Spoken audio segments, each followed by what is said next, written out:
Vous êtes bien sûr dans Sport Magazine et dans ce numéro de ce début de semaine, nous évoquons plusieurs sujets, notamment le week-end avec le Classico qui s'est déroulé. Le FC Barcelone a remporté donc la Coupe du Roi. On va parler également du sacre de Liverpool en Premier League et puis on va terminer également avec le Togo en parlant non seulement de la Coupe de l'Indépendance remportée par Semassi, mais aussi des résultats du championnat de Première Division, la 18e journée. Alors, j'ai deux invités sur ce plateau, Vicente Noussoulé à ma droite. Vicente, bonjour et bienvenue dans Sport Magazine. Bonjour Helmut, bonjour à tous ceux qui nous suivent. C'est encore un plaisir de me retrouver à ce plateau. Dodo Aziadou est également avec nous, consultant, vous n'êtes plus à présenter, entraîneur mais également préparateur physique. Toujours un plaisir de vous avoir aussi. Le plaisir est partagé. Bonjour à tous nos internautes qui nous suivent partout le monde. Effectivement, n'oubliez pas donc vous, nos chers téléspectateurs et chers internautes, de liker cette émission et de la partager autour de vous.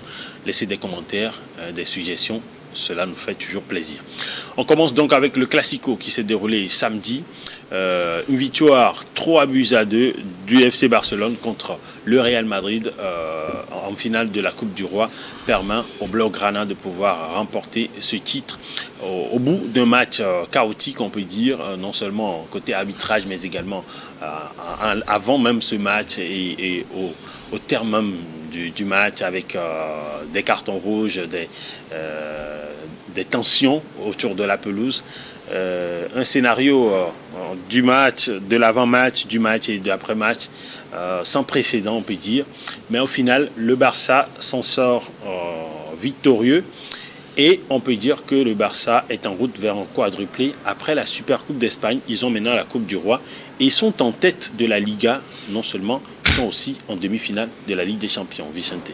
Oui, il faut dire que cette saison, elle est pour le Barça. Au vu de tout ce qu'on a vu depuis le début de la saison, que ce soit avec ses individualités ou encore avec l'équipe qui a sa touche, qui a la touche de Hansi Flick, je pense que le Barça est logiquement aujourd'hui supérieur à plusieurs clubs, que ce soit en Espagne ou en Europe, et largement au-dessus du Real Madrid de cette saison. Donc je pense que, comme tu l'as dit, ils ont remporté la Supercoupe face au même Real Madrid 5-2. La Coupe du Roi 3-2, donc ils ont encore 2 trophées à aller chercher, la Ligue des Champions, la Liga. Je pense qu'avec cette équipe-là, surtout avec cette ferveur, voilà, Hansi Flick et les siens peuvent aller remporter ces 2 autres trophées, même si ces derniers moments, on a quand même senti un Barça en dedans. Ce n'est plus fort comme le début de janvier ou le début de l'année 2025. Mais avec ce qu'ils ont déjà accompli, je pense que cette supériorité psychologique-là leur permet à chaque fois de se déplacer et d'aller chercher cette image dans ce Classico. Non, dans ce Classico-là, si on prend le Classico en vrai, le Real méritait de gagner. Parce que moi, c'est l'une des rares fois que j'ai vu le Real jouer cette saison. Ah bon, vous pensez? Oui, avec autant d'engagement. Je ne serais pas d'accord avec vous. Non, mais quand vous prenez le Real contre le Barça cette saison, c'était quoi? C'était 4-0, c'était 5-2. Cette fois-ci, on a quand même senti que le Real était présent, jusqu'à remonter un but du Barça et même dépasser ce Barça-là. Et maintenant, après, avec cette erreur, ce manque de concentration au niveau de la défense du Real, ils ont encaissé ce deuxième but-là. N'eût été peut-être la vigilance de l'ami Yaman qui met cette passe-là à Ferran Torres, on ne serait pas là à parler quand même de champion, on va dire du Barça comme vainqueur de la Coupe du Roi. Je ne dis pas que le Real a fait son meilleur match, mais moi j'ai senti un peu le Real par rapport à certains matchs ou par rapport à ce qu'ils ont fait face à Arsenal. Donc comme vous le dites, le Barça est encore en lice pour aller chercher ces 2 trophées-là. Ouais. Ce n'est pas gagné d'avance, parce qu'il y aura quand même des obstacles sur le chemin, mais ils ont quand même tous les arguments pour aller chercher ces 2 trophées. En tout cas, le premier obstacle, c'est l'Inter à Milan qui s'annonce mercredi en Champions League. L'Inter qui est aussi réduite avec deux absents notables probables, notamment Marcus Thuram en attaque et puis Pavard, Benjamin Pavard en défense. Alors, vous disiez tout à l'heure que le Barça est au-dessus largement du Real Madrid, mais dans le classement, c'est 4 points d'avance seulement. À la tête de la Liga, c'est beaucoup, mais c'est pas et aussi... entre le Barça et le Real, c'est pas rien, c'est trop. Ouais. Alors, maintenant, revenons au Classico. Vous n'êtes pas d'accord forcément avec ce que Vicente disait tout à l'heure. On a vu plutôt, pourrait être... Je pense que c'est un Madrilène qui a parlé, parce que si Vicente vient de dire que par rapport à ce Classico, il voit le Real mériter cette finale, moi je pense que non. Si en 15 minutes, selon les statistiques, le Real a fait 17 passes en première mi-temps. Le Barça a dominé toute cette première mi-temps. Nul ne serait la baisse de régime de ce Barça en deuxième mi-temps, avec la rentrée surtout de Mbappé, qui n'était pas prêt, selon l'entraîneur, à jouer les 90 minutes. La rentrée de Mbappé et Bellingham XXL a changé la donne en deuxième période, selon moi. A changé cette donne en deuxième période et le Real a pris l'ascendant sur le score. Mais je l'avais dit la dernière fois que cette équipe est à l'image de cet entraîneur. Ils sont sereins de la première minute jusqu'à la dernière minute. Déjà, ça fait 3 classicos, 3 victoires. Il y avait déjà une ascendance psychologique sur le Real de Madrid. Bon, c'est vrai qu'on a senti cette ascendance dont vous parlez au début. Moi, j'ai plutôt, contrairement à Vicente, on a plus vu une équipe madrilène avec beaucoup de peur, un jeu avec moins d'élan, moins d'engagement. Contrairement à ce que vous avez vu, moi j'ai vu un autre Real en deuxième mi-temps. En deuxième mi-temps, le Real méritait de passer. Oui, bon, non. Alors maintenant, je pense que vous venez d'être là. On parle du match, on ne parle pas que de la première mi-temps, malheureusement. Même si je sens un peu de voix barcelonaise dans ce je sais qu'on ne va pas faire je sais que déjà un Real qui jouait en bloc bas. Devant non, le Real n'a jamais. Je refuse pas, mais déjà pour une finale de la Coupe des Rois où tu devrais sauver ta saison, je ne pense pas que tu devais venir jouer en bloc bas. Déjà, tu as montré à l'adversaire que tu avais un peu peur de lui. Donc, moi, je serais pas d'accord avec le pro madrilène, parce que je sais que c'est un madrilène. Bon, enfin, on va pas faire ce débat, mais toujours est-il que le Real Madrid a loupé sa première période. D'ailleurs, ils sont rentrés au vestiaire avec ce retard. Et la rentrée de Kylian Mbappé a peut-être donné une autre image au match. Et au final, cette bourde entre Antonio Rudiger et puis Thibaut Courtois qui permet l'égalisation. Et derrière, il y a... comment il s'appelle, le Français, Jules Koundé, qui donne donc le but victorieux. Dans les arrêts. Et aujourd'hui, on a l'impression que ce titre raté enfonce davantage le Real dans une crise. Normalement, cette finale devrait les avantager, devrait leur donner un nouvel élan. Mais je pense que cette finale perdue, déjà quand vous voyez avant le début de cette finale, et tout ce qui s'est passé, surtout sur l'arbitrage, moi je pense que ça a été vraiment insensé. Tout ce que l'arbitre a subi, c'était déjà...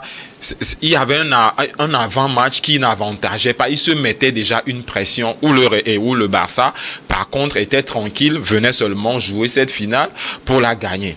Donc, il y a une petite crise déjà depuis à la Maison Blanche. Je pense que le Barça a encore enfoncé. C'est le moment ou jamais pour Ancelotti de partir? Moi, je pense pas. Je l'ai dit ici que Ancelotti n'a pas su donner la chance à ces jeunes Arda Güler et les autres pour pouvoir faire reposer ces cadres. Regardez à chaque match, hier aussi, et je pense qu'il y avait un joueur, Fernand Mendy est revenu. On ne devait pas l'aligner parce qu'il revenait d'une blessure. Mais il avait l'obligation de remporter cette coupe. Donc, il est obligé d'aligner ses éléments forts. Donc, je pense qu'il n'a pas su, comme son adversaire l'a fait, Hansi Flick a su donner la chance à ces jeunes joueurs pour pouvoir faire reposer les cadres. Ancelotti n'a pas su. Et je pense qu'il doit avoir aussi un renouvellement d'effectifs. Ouais, moi je pense. Renouvellement d'effectifs au Real Madrid. Déjà, ils ont des joueurs ici. C'est vrai qu'il n'y a pas tellement trop de de remplaçants de choix aussi sur le banc, à plusieurs postes, surtout en défense. Mais en attaque, ils en attaque, je pense que le Real n'a pas de problème en attaque. Mais au milieu de terrain, il doit y avoir, même si pas de renouvellement d'effectifs, il doit y avoir une restructuration. Il faut commencer par le départ de Carlo Ancelotti. Normalement, mais Carlo Ancelotti doit lui-même, il a la tête au Brésil. Quand le résultat n'est pas là. Mais le premier responsable, c'est qui? C'est Carlo Ancelotti. Il doit quand même partir. Et je pense que son départ pourra faire du bien à cette équipe madrilène qu'on n'a vraiment pas retrouvée cette saison, qui a passé une saison catastrophique. C'est-à-dire avec tout ce que le Real a. C'est vrai que le Real pense souvent à l'offensive, mais a oublié la défense cette fois-ci. Et on a quand même senti cela sur la saison. La ligne défensive que le Real a utilisée toute cette saison, vraiment, c'est incroyable. Avec des joueurs qui ont quand même dépanné plusieurs fois. Touameni entre-temps, sur les côtés, Vasquez qui n'a vraiment plus ses jambes de 21 ans, sur le côté gauche également, Ferland Mendy, même si ce n'est pas ça, il était absent, quand Fran Garcia est là, Alaba, qui a été fantomatique lorsqu'il était de retour. Donc, c'est compliqué. Il va falloir une restructuration générale de cet effectif. Et donc, je pense que le Real pourra revenir. Mais, parler de crise, je pense que crise en termes sportifs, pas forcément dans le vestiaire, puisque non, pas forcément dans le vestiaire. On a quand même vu qu'après cette déconvenue face à Arsenal en allée de la Ligue des Champions 3-0, les joueurs sont revenus se booster. Ils ont dit mais ils n'ont pas le choix, c'est la Liga, ils sont toujours en course. Et évidemment, mais à un moment donné, je pense qu'il va falloir tout simplement. C'est vrai qu'Ancelotti également aurait demandé des choses que le club ne lui a pas forcément offert. Ça, on n'en sait rien. Mais je pense qu'il va falloir quand même une restructuration au niveau du club. De toute façon, il reste encore 4 journées que la Liga puisse se terminer. Ils ont 4 points de retard sur... il reste un classique également. Le 11 mai prochain, qui pourrait être déterminant pour la tête de la Liga. Alors, un autre sujet, on va quitter l'Espagne pour l'Angleterre. La Premier League, avec Liverpool qui est champion pour Mohamed Salah, qui a également marqué dans le match qui a scellé leur titre. Ils ont remporté une victoire 5-1 face à Tottenham. Mohamed Salah a encore marqué. C'était son 28e but de la saison. Et c'est son 2e sacre en Premier League pour l'Égyptien. Je commence par vous, Vicente, un mot. C'était tout simplement phénoménal. Déjà, quand on voit un peu la saison que Liverpool a effectuée avec la forme étincelante de Mohamed Salah, qui, c'est vrai, avait connu des moments de trou d'air entre-temps, je pense que c'est tout simplement mérité, et surtout avec Arne Slot qui réalise un hold-up parfait parce que c'est sa première saison. Non seulement dans un club d'élite, mais en Premier League surtout, le meilleur championnat selon plusieurs observateurs. Donc je pense que c'est tout simplement quelque chose d'exceptionnel. Hier, ça a fait quand même 3 décennies que Liverpool n'a plus communié avec son public, puisque la dernière fois qu'ils ont remporté le championnat, c'était en temps de Covid. Donc, 2020. C'était compliqué avec ces histoires de Covid, mais cette fois-ci, ça a été fait. Je pense que Liverpool mérite largement quand même de remporter ce championnat. Il a quand même eu à triompher de tous les grands clubs cette saison, à part on va dire, il n'y a pas Nottingham Forest et qui Arsenal, je ne sais plus, un club qui lui a quand même tenu tête avec 2 matchs nuls. Donc je pense que c'est tout simplement mérité. Tout bénéf pour Arne Slot, un joli baptême de feu en Premier League, et surtout pour Mohamed Salah qui peut encore postuler pour le Ballon d'Or. Tout est possible. Bon, pourquoi pas. Oui. Dodo. Oui, je pense que avec l'arrivée de Arne Slot, venir remplacer un mythe Jürgen Klopp, c'est pas facile. Nul n'aurait parié sur lui pour remporter cette première ligue, vu qu'il y avait surtout Arsenal qui revenait.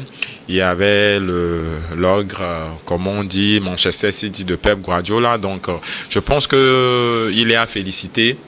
Le mérite est à lui d'avoir su pérenniser ce que Jürgen Klopp a su laisser. Donc, félicitations à eux et félicitations aussi à cette équipe qui a retrouvé surtout ses blessés. Moi, je pense, avec le retour de Gakpo et autres, oui. Je pense que l'équipe a retrouvé ses blessés. Parce que quand vous voyez les 3 derniers matchs, c'était pas trop ça. Donc, aujourd'hui, ils ont retrouvé tous ces joueurs. Et puis, ça leur a permis cette victoire sur Tottenham 5-1 hier. Donc, félicitations à eux, félicitations à Mohamed Salah qui a retrouvé le chemin des filets, qui revient. Je pense qu'il a eu un petit temps de doute, comme on le disait en off, mais il est revenu. Mais je pense que, comme l'a dit Vicente, moi je ne pense qu'il serait peut-être dans les 3 premiers pour le ballon d'or. Ouais. Mais pour le ballon d'or africain, même moi je ne pense pas, parce qu'il y a Serhou Guirassy qui fait une très très belle saison. Une très belle saison. Serhou Guirassy, moi je pense que la belle saison de Serhou Guirassy se trouve où? Parce qu'il est le meilleur buteur de la Ligue des Champions. Mais combien il a marqué? Combien de buts il a marqué en Bundesliga? Mais Bundesliga, Premier Ligue, il n'y a pas photo. Pour moi, mais tu as raison. Non, tu ne peux pas faire cette comparaison. Désolé. Alors, Maître veut lui en Premier Ligue. Vous pensez que l'équivalent sur les statistiques, sur le nombre de buts marqués. Le nom même ne fait pas le poids devant moi. Moi, je pense pas. Le niveau du championnat entre les 5 grands championnats, il n'y a pas ce débat. Tu peux parler de la Pro League belge. Dis-moi, Mohamed Salah est meilleur buteur de Premier League. Oui. Il est champion en Angleterre. Oui. Dis-moi pourquoi Serhou Guirassy l'année dernière n'a pas eu à remporter le Ballon d'Or. Oui, probablement parce qu'il n'a pas remporté de titre. Voilà. Donc moi je dis que déjà le nom c'est Liverpool a été éliminé en quart de finale, en huitième de finale. Et Dortmund alors. Oui. Déjà il y a une différence déjà. Oui, c'est vrai. Mais il y a une différence. Quand tu vois les 2 matchs déjà, même. Je dis oui. Pourquoi Serhou Guirassy n'a pas été sacré Ballon d'Or l'année dernière? Parce qu'il y avait Lookman qui a remporté un seul titre en Europe. Vous voyez? Donc cette saison, Mohamed Salah remporte le titre de Premier League en Europe. Pendant que Serhou Guirassy ne gagnera rien, qui se revoit au-dessus de Ballon d'Or. Moi, je pense que c'est déjà bon pour Mohamed Salah. La Premier League au-dessus de l'Europa League. Non, je ne dis pas ça, mais je dis Serhou Guirassy ne remportera rien, presque rien cette année. On verra. Dortmund est 3e, oui. Ils sont 3e en Bundesliga. Donc moi, je pense qu'il n'y aura pas photo. Mohamed Salah a beaucoup plus de chances de remporter le Ballon d'Or africain. Maintenant, pour la première fois, je pense qu'il mérite pour sa carrière, mais également pour cette saison incroyable. Alors, on va parler de la Ligue des Champions, mais ce sera dans la deuxième partie de cette émission, avant de parler aussi du Togo, de la Coupe de l'Indépendance, mais également des résultats de la D1 Lonato. En Ligue des Champions, principalement, on parlera du choc Arsenal-PSG qui va se jouer mardi en demi-finale donc de cette C1. L'arbitre du match, Slavko Vintic, fait déjà parler parce que c'est lui qui avait dirigé le précédent match en phase de championnat entre les deux équipes. C'était à l'Emirates Stadium encore et les Gunners avaient remporté ce match 2-0. Donc c'est un arbitre de malheur peut-être pour les Parisiens. Point d'interrogation, on en parle dans la deuxième partie de cette émission. Ne zappez pas, on se retrouve dans une dizaine de minutes.